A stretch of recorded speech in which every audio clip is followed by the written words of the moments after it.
Mga great Pinoy, magandang gabi. At ngayong araw na to, dalawang bagay ang malalaman natin tungkol sa American First Policy ni Trump at kung anong sagot ng Australia at Japan sa Amerika patungkol sa stand nito kung sakaling magkaroon ng gulo dyan sa Strait ng Taiwan. Kaya huwag tayong aalis, pakinggan natin at alamin natin ang mga balitang ito.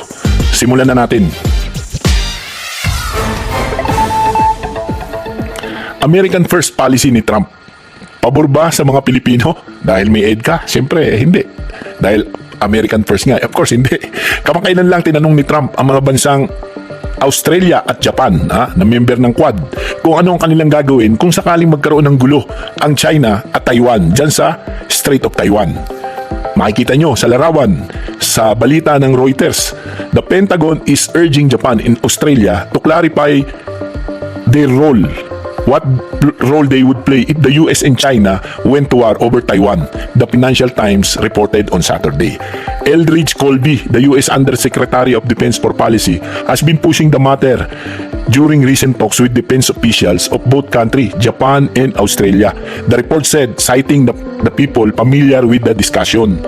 Ang sagot ng Australia, ayon sa article ng The Guardian, Australia will refuse any US request to join hypothetical conflict with China over Taiwan and won't make any advance commitment, the Defense Minister Pat Conroy said, amid reports that Washington is seeking such promises in discussion over the AUKUS submarine, yung ipinangako ng Amerika na nuclear submarine.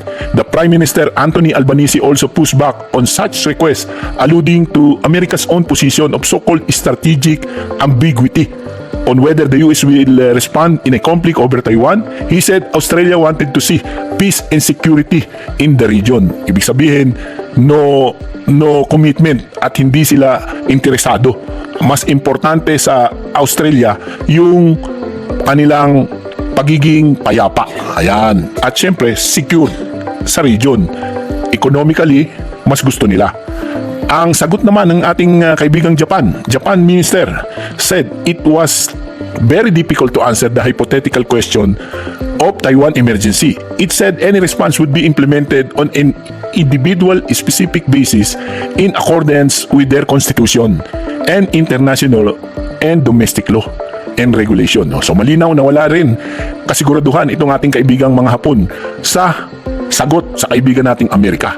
Mas gusto nila ang payapang solusyon. Ngayon, mga kaibigan, paano ang ating stand dahil nga may aid ka tayo at tayo ay may commitment? Kapag tayo ang tinanong ng ating kaibigang Amerika, willing ba tayo na sumali dyan sa conflict na yan?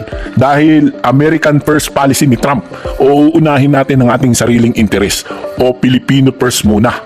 Siyempre, ako ang inyong Great Pinoy. Maraming salamat sa inyong panonood. Huwag niyong kalimutang i-like at i-share para mas marami pa tayong kababayang makaalam at malaman kung ano ang mga nangyayari sa ating bansang Pilipinas. Sa mga dako, mga kaibigan, keep safe at salamat po.